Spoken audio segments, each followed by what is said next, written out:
Shalom అలేఖ్యం, షాలోమ్ అలేఖ్యం, షాలోమ్ అలేఖ్యం. Bad traits of the believers of the church in the last days. తర్వాత దుర్గుణం గమనిస్తే వాక్య భాగం చూస్తున్నాం. క్రూరులను మాట చూస్తున్నాం మనం. క్రూరులు, ఫియర్స్ పీపుల్. గ్రీక్ భాషక అర్థం గమనించినప్పుడు it means untamed, cruel and lacking human gentleness. Gentleness is a biblical quality. మంచితనం, గుడ్నెస్. అలాంటి లోపించిన వారు, అన్టేమ్ పర్సన్, సాధువు కానివారు,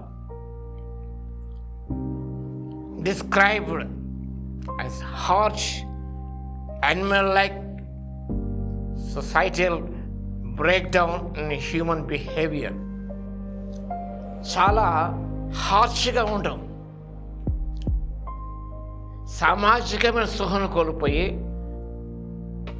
వారు క్రూరమైన జంతువుల స్వభావం కలిగిన వారు.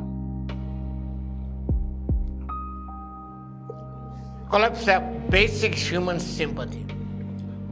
వారిలో ప్రాతిపదికమైన దయ, కరుణ, జాలి అనేది వాళ్ళ ఉండదు. వారు ఎందుకంటే దే ఆర్ బ్రూటల్ పర్సన్, క్రూరుడు, యానిమల్ ఇన్స్టింక్ట్ కలిగిన వారు. Acting like wild untamed animals rather than civilised people are spirit believers. ఆత్మచేత నడిపించబడిన వారి వలె ఉండకుండా వారు జంతు క్రూరముల స్వభావము కలిగి జీవించేవారు. Uncivilised persons.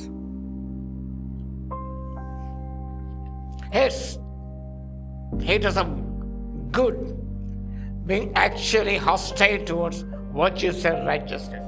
నీతికి, మంచి గుణాలకు వారు వ్యతిరేకంగా జీవించేవారు. Harsh behaviour, ruthless actions.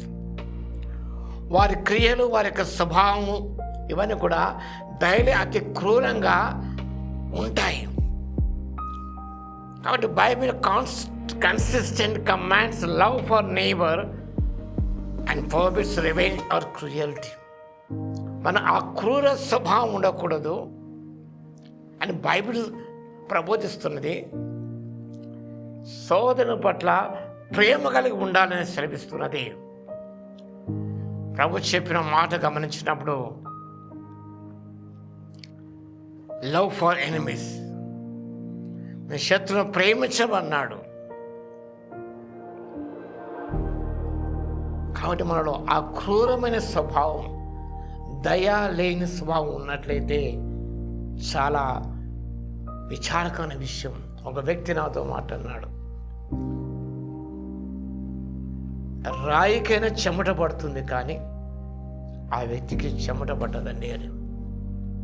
అందుకే అతను రాతిలా కఠినమైన, క్రూరమైన స్వభావం కలిగిన వారు ఉన్నారు.